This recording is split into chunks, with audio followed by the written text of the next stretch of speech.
ഈ കഥയിലെ കഥയും കഥാപാത്രങ്ങളും തികച്ചും സാങ്കല്പികം മാത്രം.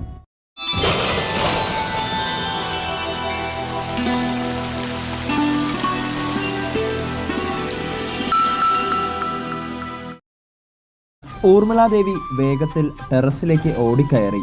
ഒരു നിമിഷം ഇന്ന് നടന്ന സംഭവങ്ങളെല്ലാം ആലോചിച്ച് തൻ്റെ നിറഞ്ഞൊഴുകുന്ന കണ്ണുകൾ അവർ തുടച്ചു. എല്ലാത്തിനും കാരണക്കാരി ഞാൻ ഒറ്റ ഒരുത്തിയ.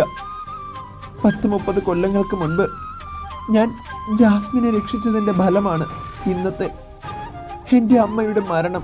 ഇത്രയും പറഞ്ഞുകൊണ്ട് 30 കൊല്ലങ്ങൾക്ക് മുൻപ് നടന്ന കഥ ഊർമിളാദേവി സ്വയം ഓർമ്മിക്കാൻ തുടങ്ങി.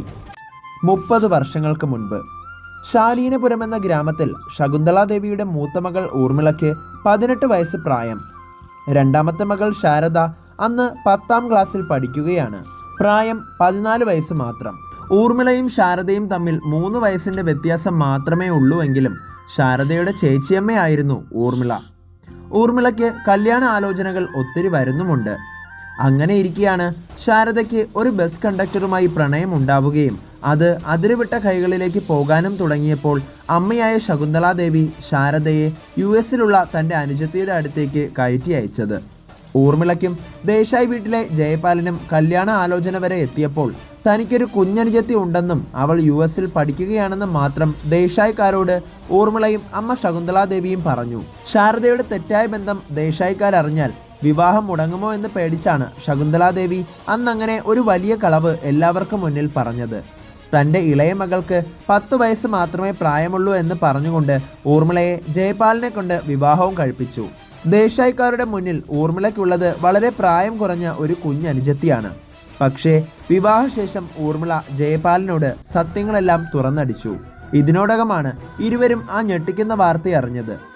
ശാരദ എന്ന US-ലുള്ള തൻ്റെ അനുജത്തി ഗർഭിണിയാണെന്ന് ഊർമിള തിരിച്ചറിഞ്ഞതും തൻ്റെ അനുജത്തിയെ എങ്ങനെയും അതിൽ നിന്നും രക്ഷിക്കാനായി ജയപാലിനെയും കൂട്ടി ഹണിമൂണിനെന്നും പറഞ്ഞ് US-ലേക്ക് ഇരുവരും പറന്നു.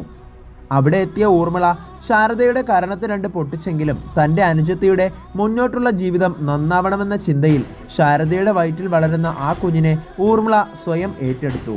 ബിസിനസ് ആവശ്യങ്ങളുമായി ബന്ധപ്പെട്ട് US-ൽ ദേശായി വീട്ടിലെ ഒരാൾ കുറച്ചുകാലം നിൽക്കേണ്ട ആവശ്യമുണ്ടായിരുന്നത് കൊണ്ട് ഹണിമൂണിന് പോയ ജയപാലും ഊർമിളയും ബിസിനസ് കാര്യങ്ങൾ നോക്കി അവിടെ തന്നെ കുറച്ചുകാലം നിൽക്കാമെന്നും തീരുമാനിച്ചു.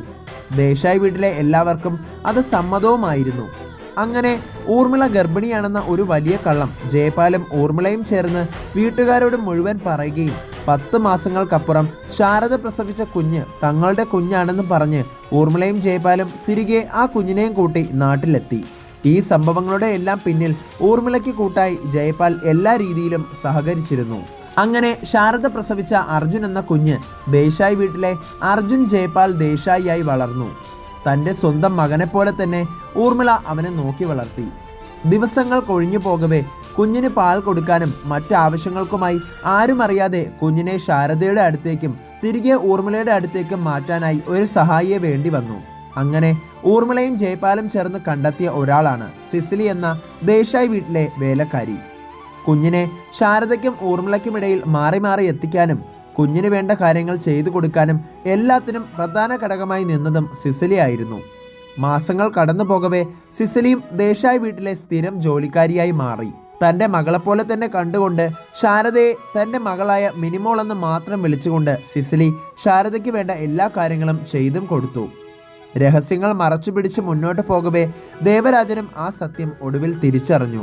പക്ഷേ ദേവരാജനും തൻ്റെ അനുജൻ ജയപാലിനുമൊപ്പം നിന്ന് ഊർമിളയുടെ ആ വലിയ മനസ്സിനെ അംഗീകരിച്ചു. വർഷങ്ങൾ കടന്നു പോകവേ ശാരദ ജാസ്മിനായി മാറി എല്ലാവർക്കും മുന്നിൽ തിരികെ എത്തി. തൻ്റെ മകനെ തൻ്റെ കൺമുന്നിൽ കാണുമ്പോഴെല്ലാം സ്വന്തം മകനാണെന്ന് അറിയാമെങ്കിൽ കൂടെയും എന്നോ തനിക്ക് സംഭവിച്ചു പോയ ആ തെറ്റ് ഒരിക്കലും തൻ്റെ മകൻ അറിയരുതെന്ന് ജാസ്മിൻ ആഗ്രഹിച്ചിരുന്നു. തിരികെ വന്ന ഒത്തിരി പ്രായമുള്ള ശാരദ എല്ലാവർക്കും മുന്നിൽ കൊച്ചു പെൺകുട്ടിയായ ജാസ്മിനായി അഭിനയിച്ചു. പക്ഷേ തിരികെ എത്തിയ ജാസ്മിന് മറ്റൊരാളോട് പ്രണയമുണ്ടായിരുന്നു. അതാണ് പ്രൊഫസർ അനന്തകൃഷ്ണൻ. ദേശായി വീട്ടിലെ മറ്റാരും ഈ രഹസ്യം അറിയാതെ ഊർമിളയും ജയപാലും ദേവരാജനും സിസിലിയും വർഷങ്ങൾ 30 കഴിഞ്ഞിട്ടും ഇന്നും അത് അങ്ങനെ തന്നെ രഹസ്യമാക്കി വെച്ചിരിക്കുകയാണ്. ഊർമിളാദേവി ഇത്രയും കാര്യങ്ങൾ ഓർത്തെടുത്ത് സ്വയം പറഞ്ഞു, ഇല്ല അർജുൻ, ജാസ്മിൻ എന്ന അമ്മ നിനക്കൊരിക്കലും യോജിച്ച ഒരു അമ്മയല്ല. അന്നും ഇന്നും എന്നും ഞാൻ തന്നെയാണ് നിന്റെ അമ്മ. ജാസ്മിൻ നിന്നെ പ്രസവിച്ചിട്ടുണ്ടാവാം, പക്ഷെ നീ വളർന്നത് എൻ്റെ മകനായിട്ടാ. ഒരിക്കലും നിന്നെ അവക്ക് പോലും ഞാൻ വിട്ടുകൊടുക്കില്ല. അവക്ക് നിന്നെ വളർത്താനുള്ള യോഗ്യതയില്ല.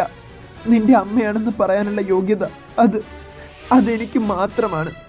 പക്ഷേ എൻ്റെ അമ്മായിയമ്മ മരിക്കാൻ കാരണം ഞാൻ മാത്രമാണ്. അന്ന് ഞാൻ എൻ്റെ അനിയത്തിയെ രക്ഷിച്ചതിനുള്ള പ്രതിഫലമാണ് ഇന്ന് ഞാൻ ഈ അനുഭവിക്കുന്നത്.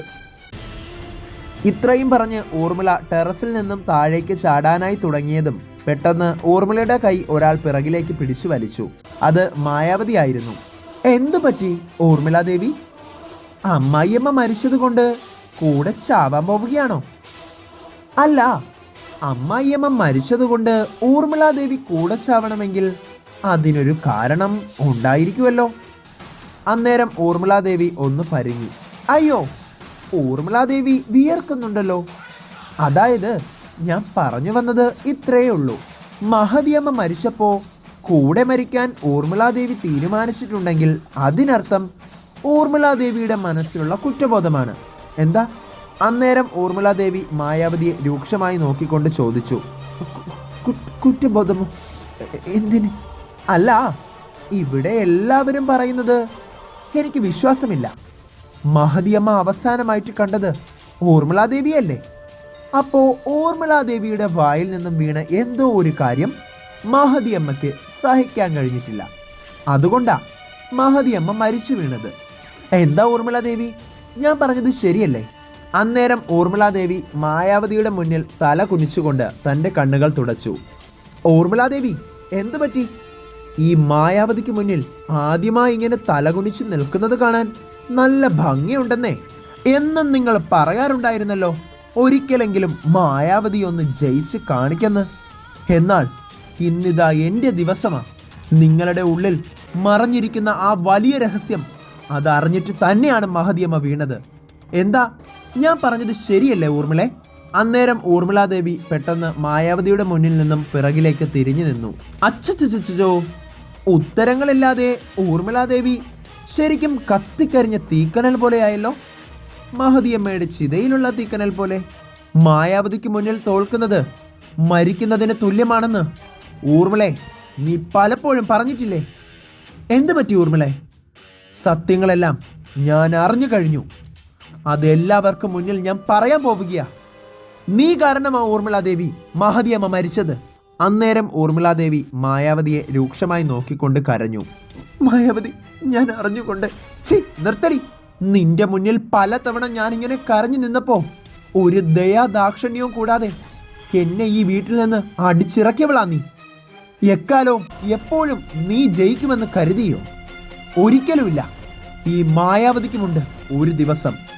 ഒരു ദിവസമല്ല, ഇനി അങ്ങോട്ടുള്ള എല്ലാ ദിവസവും എന്റേതാ. ഞാൻ എല്ലാരോടും എല്ലാ സത്യങ്ങളും വിളിച്ചു പറയാൻ പോവുകയാ.